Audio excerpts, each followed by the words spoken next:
Bonjour, ici Patrick Pierrat. Voici l'essentiel des nouvelles ce mercredi 17 avril. Lors de la présentation du budget fédéral hier à Ottawa, la ministre des Finances, Chrystia Freeland, a expliqué que le gouvernement Trudeau compte financer les mesures qu'il a annoncées au cours des dernières semaines en augmentant l'impôt sur les gains en capital supérieur à 250 000 $.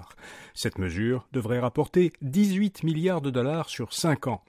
Cela dit, le gouvernement libéral n'entrevoit pas de retour à l'équilibre budgétaire. Selon ses estimations, le déficit fédéral atteindrait 20 milliards de dollars en 2028-2029. Par ailleurs, le gouvernement a revu légèrement à la hausse sa prévision de croissance économique pour cette année par rapport à celle de la dernière mise à jour économique en novembre. Le produit intérieur brut devrait, selon le gouvernement, augmenter en 2024 de 0,7% au lieu de 0,5% prévu auparavant. Pour d'autres éléments importants à retenir du budget fédéral, lisez notre article à infobref.com.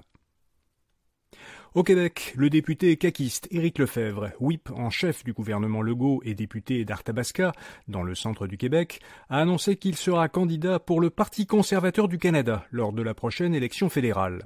Lefebvre se retire du caucus de la CAQ, mais il continuera à siéger à l'Assemblée nationale en tant que député indépendant. Il n'y aura donc pas d'élection partielle dans sa circonscription avant l'an prochain.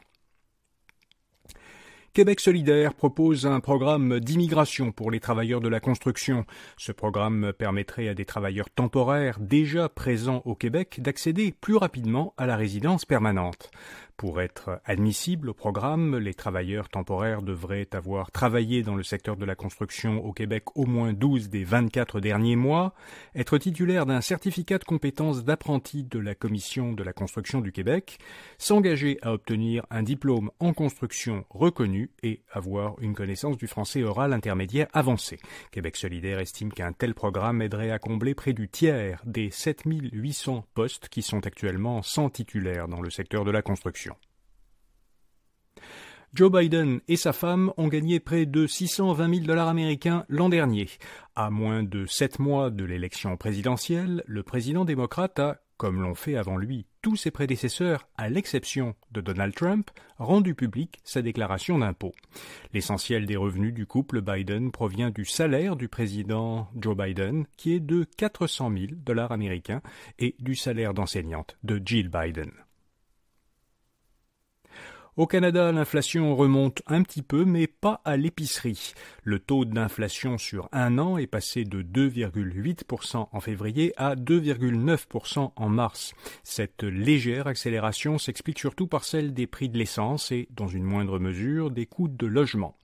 L'inflation continue de ralentir, en revanche, pour les prix des aliments vendus en magasin. Elle est passée de 2,4% en février à 1,9% en mars.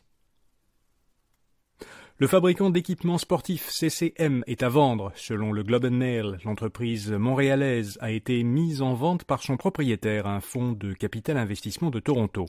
Ce fonds avait acheté CCM à Adidas en 2017 pour environ 100 millions de dollars américains. Depuis cette transaction, les revenus de CCM auraient plus que doublé. Les secteurs d'activité les plus rentables de l'équipementier sportif seraient les vêtements et les bâtons de hockey. Microsoft va investir 2 milliards de dollars dans une société d'intelligence artificielle des Émirats arabes unis. Cette entreprise G42 développe des technologies d'IA pour divers domaines, allant de la biologie moléculaire à l'exploration spatiale. Elle s'est récemment engagée auprès du gouvernement américain à utiliser des technologies américaines plutôt que chinoises. Dans le cadre de l'investissement, le président de Microsoft se joindra au conseil de G42 et l'entreprise Emirati s'engage aussi à utiliser le service infonuagique Azure de Microsoft. Meta veut favoriser l'utilisation de la réalité virtuelle dans les écoles.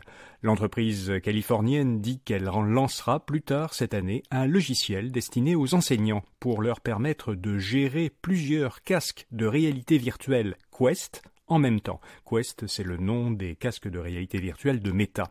Ce nouveau logiciel permettrait aussi d'utiliser en classe une gamme d'applications et de fonctionnalités spécifiquement conçues pour l'enseignement auprès d'élèves de 13 ans et plus.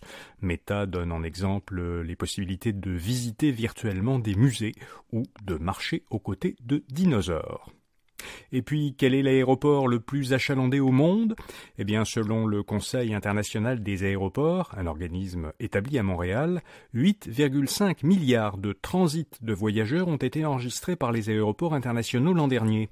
Ce nombre représente presque 94% du niveau d'avant la pandémie. L'aéroport international qui a accueilli le plus de passagers a été celui d'Atlanta, en Géorgie, avec plus de 100 millions de départs et d'arrivées. En deuxième et troisième rang figurent les aéroports internationaux de Dubaï et de Dallas, avec tous deux plus de 80 millions de départs et arrivées. Voilà, vous savez l'essentiel. Bonne journée et à demain matin.